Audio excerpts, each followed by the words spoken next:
Bharatiya Janata party Ramayampet పట్టణ శాఖ ఆధ్వర్యంలో బీజేపీ కార్యాలయంలో పట్టణ అధ్యక్షుడు అవినాష్ రెడ్డి అధ్యక్షతన నిర్వహించిన మీడియా సమావేశంలో బీజేపీ రాష్ట్ర కౌన్సిల్ సభ్యులు రాగిరాములు, కౌన్సిలర్ శంకర్ గౌడ్, మాజీ పట్టణ అధ్యక్షులు భానుచందర్, కాంగ్రెస్ బీఆర్ఎస్ నాయకులపై తీవ్ర స్థాయిలో విరుచుకుపడ్డారు. ఈ సందర్భంగా వారు మాట్లాడుతూ రామేంపేట జాతీయ రహదారి 44పై ఆద్య హోటల్ సమీపంలో ఫ్లైఓవర్ నిర్మాణానికి అప్పటికే జాతీయ రహదారుల శాఖ అధికారులు సానుకూలంగా ఉన్నప్పటికీ అప్పటి ఎంపీ కొత్త ప్రభాకర్ రెడ్డి, మాజీ ఎమ్మెల్యే పద్మా దేవేందర్ రెడ్డి తమ అనుచరుల భూముల ప్రయోజనాల కోసం ఆ ఫ్లైఓవర్ నిర్మాణాన్ని అడ్డుకున్నారని ఆరోపించారు. అప్పుడు అదే నాయకులు వై జంక్షన్ అంశంపై రాజకీయాలు చేయడం ప్రజలను మోసం చేయలేమని ఇది అత్యంత సిగ్గుచేటిన చర్య అని మండిపడ్డారు. రామేంపేటలో తరచూ జరుగుతున్న రోడ్డు ప్రమాదాల విషయాన్ని ఎంపీ రఘునందన్ రావు, కేంద్ర రోడ్డు రవాణా శాఖ మంత్రి నితిన్ గడ్కరీ దృష్టికి తీసుకెళ్లారని, ఆద్య హోటల్ వద్ద ఫ్లైఓవర్ నిర్మాణానికి వెంటనే చర్యలు తీసుకోవాలని కోరారు. త్వరలో అక్కడ ఫ్లైఓవర్ నిర్మాణం ప్రారంభమవుతుందని ఎంపీ హామీ ఇచ్చారని వెల్లడించారు. ఉమ్మడి రామేంపేట మండలంలోని సహకార సంఘాల్లో జరిగిన భారీ అవినీతిని ప్రస్తావిస్తూ కోనాపూర్ సహకార సంఘంలో కోట్ల రూపాయల కుంభకోణం జరిగినప్పటికీ విచారణ అనంతరం సుమారు 2 కోట్ల రికవరీకి ఆదేశాలు వచ్చినా కోర్టు స్టే పేరుతో రైతుల డబ్బులను తిరిగి చెల్లించకుండా అడ్డుకోవడం దుర్మార్గమన్నారు. రైతుల సొమ్మును వెంటనే రికవరీ చేసి వారికి అందించాలని డిమాండ్ చేశారు. జిల్లా కలెక్టర్ డిమాండ్ చేశారు. రామయ్యంపేట మున్సిపాలిటీలో జరిగిన 1,60,00,000 కుంభకోణంపై బీజేపీ మొదటి నుంచి ధర్నాలో నిరసనలు చేపట్టి కలెక్టర్ కు ఫిర్యాదు చేసినప్పటికీ ఇప్పటి వరకు చర్యలు చేయకపోవడం విచారకరమన్నారు. వెంటనే బాధ్యులపై కేసులు నమోదు చేసి ప్రజాధనాన్ని రికవరీ చేయాలన్నారు. గత 10 ఏళ్ల బీఆర్ఎస్ పాలన అనంతరం కాంగ్రెస్ పాలనలో రామయ్యంపేట పట్టణం, మండలం పూర్తిగా అభివృద్ధికి దూరమైందని విమర్శించారు. 15 సంవత్సరాలుగా ఎమ్మెల్యేగా పనిచేసిన పద్మా దేవేందర్ రెడ్డి ఒక్కసారి లక్ష్మాపూర్, దంతంపల్లి రోడ్డుపై ప్రయాణిస్తే ప్రజలు పడుతున్న కష్టాలు అర్థమవుతాయన్నారు. గుంతలమయంగా మారిన ఆ రోడ్డును వెంటనే 2 లైన్ల రోడ్డు బీటీ రోడ్డుగా మంజూరు చేయాలని, స్థానిక ఎమ్మెల్యే రోహిత్ రావు కూడా ఈ సమస్యను నిర్లక్ష్యం చేయకుండా తక్షణమే చర్యలు తీసుకోవాలని డిమాండ్ చేశారు. ఈ మీడియా సమావేశంలో బీజేపీ కౌన్సిలర్ శంకర్ గౌడ్, మాజీ పట్టణ అధ్యక్షులు భానుచందర్, అక్కన్నపేట సర్పంచ్ బుక్కయ్య యాదగిరి, పట్టణ సీనియర్ నాయకులు పబ్బా సత్యనారాయణ, అక్కన్నపేట మాజీ సర్పంచ్ సిద్దరాములు, యువ మోర్చా నాయకులు సంతోష్, నాగరాజు, నితిన్, బాసం, అనిల్, కోమటిపల్లి, దయాకర్, మాజీ మండల అధ్యక్షులు దయానంద్ రెడ్డి, లింగాపూర్ యేసిరెడ్డి తదితరులు పాల్గొన్నారు. రామాయపేట పట్టణం ఎంత దారిద్రంగా తయారైందంటే అంతకుముందు పరిపాలన చేసినటువంటి బీఆర్ఎస్ ప్రభుత్వం 10 సంవత్సరాలు గడిపింది చెప్పుకుంటా రామాయపేటని డెవలప్ చేస్తున్నాం, రామాయపేటకి హరీష్ రావు దత్తత తీసుకోవడం, ఇలాంటి చాలా అంశాల మీద ఈరోజు బీఆర్ఎస్ ప్రభుత్వం గడుపుకుంటూ వచ్చి 10 సంవత్సరాలు ఆ విధంగా చేసింది. ఈరోజు కాంగ్రెస్ ప్రభుత్వం వచ్చేసి 3 సంవత్సరాలు అవుతుంది. దాదాపు 3 సంవత్సరాలు గడుస్తున్నా కానీ రామాయపేట ఎక్కడ వేసినా గొంగడే అదే విధంగా ఉంటుంది. రామాయణపేటలో తీసుకున్నట్టయితే రామాయణపేటకి సంబంధించిన హైవే చాలా యాక్సిడెంట్స్ దాదాపు మనం చూస్తూ ఉన్నాము. 2007లో అది కన్స్ట్రక్షన్ అయింది. అప్పటి నుంచి మొదలు పెడితే ఇప్పటి వరకు దాదాపు 200 పైన రామాయణపేట జంక్షన్ వద్ద యాక్సిడెంట్స్ కావడం జరిగింది. దీన్ని అప్పుడు ఉన్నటువంటి ఏదైతే బీఆర్ఎస్ ప్రభుత్వం గత పాలన 10 సంవత్సరాలు ఇక్కడ చేసినప్పుడు కూడా వాళ్ళు ఎలాంటి అక్కడ పట్టించుకోలేదు. ఇప్పుడేమో ఈ కలెక్టర్ ఆఫీస్ కావడం కావచ్చు, రామపేటలో వివిధ అంశాల మీద కావచ్చు ఇప్పుడు మాట్లాడుతున్నారు. మరి 10 సంవత్సరాలు మీరు గవర్నమెంట్ మీదే ఉంది, మీరు ఏం చేశారు? పద్మాదేవన్ రెడ్డి డిప్యూటీ స్పీకర్గా ఉంది అప్పుడు. మరి అప్పుడేం చేశావు నువ్వు? ఇప్పుడు పోయి ప్రెస్ మీట్లు ఇవ్వడం కానీ తర్వాత కలెక్టర్ని కలవడం కానీ చేస్తున్నావు.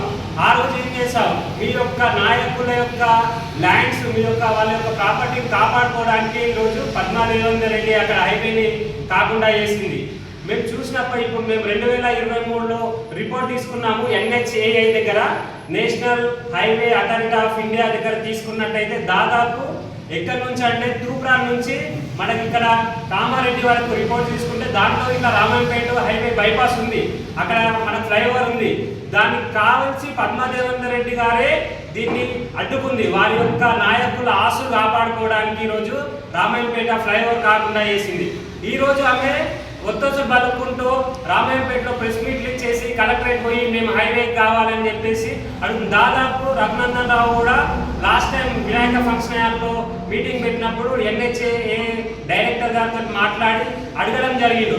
ఇది యాక్చువల్గా శాంక్షన్లో ఉండే దీన్ని అప్పుడు ఉన్నటువంటి ఎంపీ కావచ్చు, కొత్త ప్రభాకర్ రెడ్డి కావచ్చు, ఎమ్మెల్యే కావచ్చు, డిప్యూటీ స్పీకర్ గారు దీన్ని రద్దు చేయమని చెప్పారని చెప్పేసి వాళ్ళు క్లారిటీగా చెప్పారు. అప్పటి నుంచి రఘునందన్ రావు కూడా మా ఎంపీ గారు వాళ్ళని NHAI వాళ్ళకి రిక్వెస్ట్ చేస్తుండ్రు, దాంట్లోకి తీసేశారు సార్, అది చేయడం చాలా కష్టమన్నా సరే ఎక్కడికి రామాయణపేటకి ఫ్లైఓవర్ శాంక్షన్ చేయాలని చెప్పేసి కొట్లాడుతూ ఉన్నాడు. దీన్ని మన రోడ్స్ సంబంధించినటువంటి మంత్రి శాఖ కేంద్ర మంత్రివర్యులకి ఇట్లా గడ్కర్ కూడా చెప్పడం జరిగింది. దీన్ని త్వరలోనే ఎంపీ రఘునందన్ రావు తోటి మేము మాట్లాడి శాంక్షన్ చేయించే బాధ్యత మేము తీసుకుంటున్నాము. అదేవిధంగా ఈరోజు కాంగ్రెస్ ప్రభుత్వం చూసినట్టయితే 3 సంవత్సరాల నుంచి ఎలక్షన్ల ముందు చాలా హామీలు ఇచ్చారు. రెవెన్యూ డివిజన్ అని చెప్పారు, హైవే ఫ్లైఓవర్ అని చెప్పారు. ఇప్పటి వరకు ఏ రోజు కూడా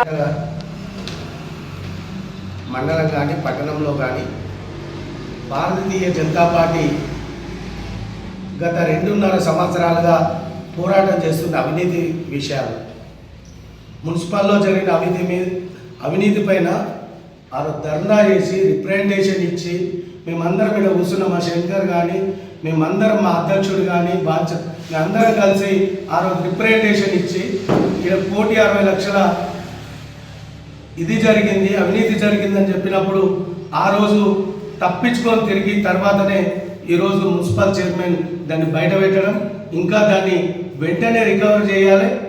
ఎందుకంటే అది కలెక్టర్ కూడా కంప్లైంట్ ఇచ్చారు. దాని మీద భారతీయ జనతా పార్టీ ఏది చెప్పిందో అవినీతి అనేది ఈరోజు బయటకు వస్తాము.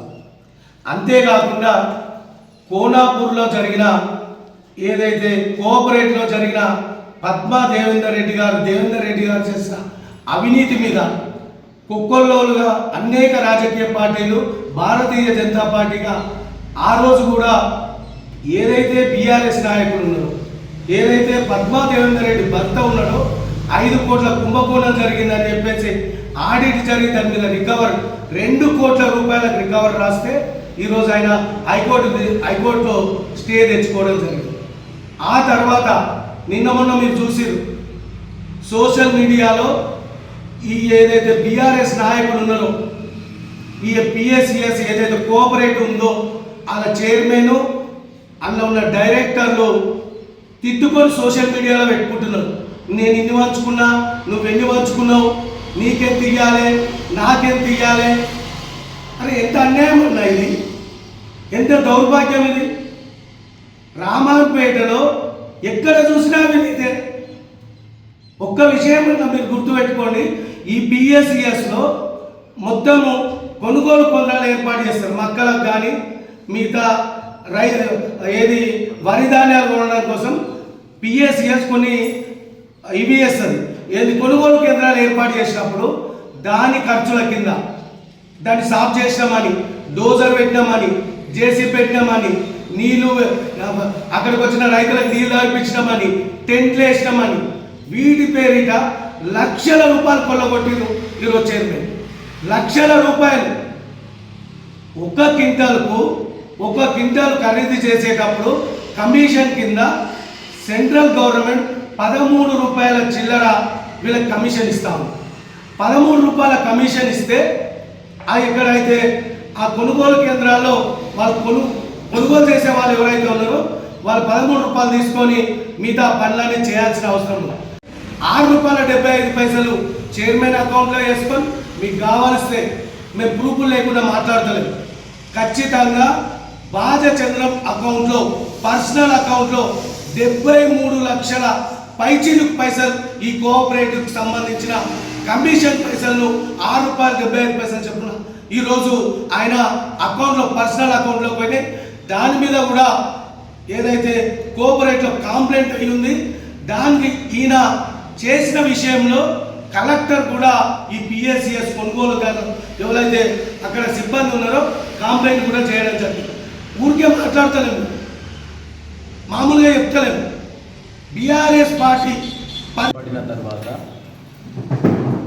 10 సంవత్సరాలు బీఆర్ఎస్ పార్టీ అధికారంలో ఉంది. తర్వాత ఒక 3 సంవత్సరాలు అవుతుంది కాంగ్రెస్ పార్టీ అధికారంలోకి వచ్చి.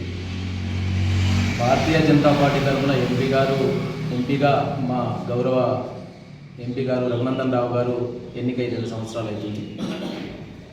నిత్యం ప్రజల్లోనే ఉంటూ పార్లమెంటు పరిధిలో ప్రజల కోసం, ప్రజా సంక్షేమం కోసం నరేంద్ర మోడీ గారి నాయకత్వంలో ఎక్కడ ప్రజల సమస్యలు ఉన్నాయి, ఎక్కడ ఏం కావాలి, అనునిత్యం సమస్యలు ప్రజల మధ్యనే ఉంటూ మా ఎంపీ గారు తన ఎంపీ యొక్క సమయాన్ని 2 సంవత్సరాల కాలం నడిచింది. ప్రస్తుతం రామాయంపేట పట్టణ ఆధ్వర్యంలో మేము ఈరోజు ప్రజల సమస్యల కోసం, ఈ ప్రాంత సమస్యల కోసం ప్రెస్ మీట్ ఏర్పాటు చేయడం జరిగింది. ఇప్పుడు మేము ఒకటే అడుగుతా ఉన్నాము ఈ కాంగ్రెస్ పార్టీని, ఎమ్మెల్యే గారిని. 3 సంవత్సరాలు గడిచింది ప్రభుత్వం ఏర్పడి. ప్రభుత్వం అమలు కాని హామీలతోని ఈరోజు గద్దెనెక్కింది. కానీ ఇక్కడ ఈ ప్రాంతం అభివృద్ధి మాత్రము, రామాయంపేట ఉమ్మడి మండలం గురించి మాట్లాడుతున్నా నేను, ఈ ప్రాంతం అభివృద్ధి పూర్తిగా ఒక 20 సంవత్సరాలు వెనకబడిపోయింది. బీఆర్ఎస్ ఓడు చేయలేదు 10 ఏళ్ళుండి.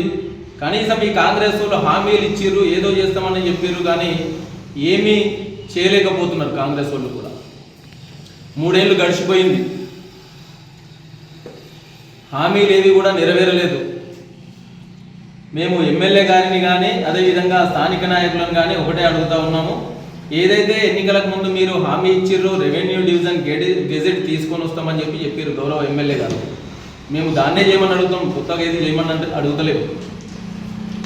తర్వాత రెండో విషయం, రామాయంపేట మున్సిపాలిటీ అభివృద్ధి కోసం ప్రత్యేక నిధులు తీసుకురావాలి. వెనుకబడిపోయిన ప్రాంతంగా ఉంది కాబట్టి ప్రత్యేక నిధులు తీసుకురావాలి. మూడో విషయం, ఈ ప్రాంతం అభివృద్ధి కావాలనంటే అటు డివిజన్ కేంద్రంతో పాటు గతంలో ఉన్నటువంటి రామాయంపేట కాన్స్టిట్యున్సీని తిరిగి పునరుద్ధరించడానికి ఎమ్మెల్యే రాష్ట్ర ప్రభుత్వం చొరవతో పాటు మా ఎంపీ గారు కూడా దీని విషయంలో ఒక స్టాండ్ మీద ఉన్నాడు. కాబట్టి ఇప్పుడు నేషనల్ హైవే మొన్న అయిందా? మొన్న కాలే కదా, ఎన్నేళ్ళు అయితే నేషనల్ హైవే.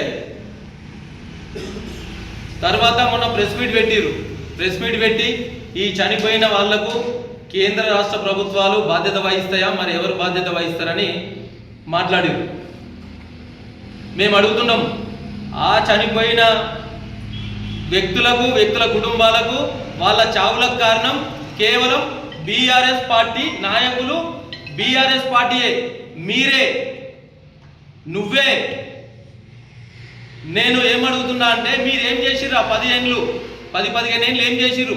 ఎప్పుడు కూడా బ్రిడ్జ్ గురించి మాట్లాడలేదు.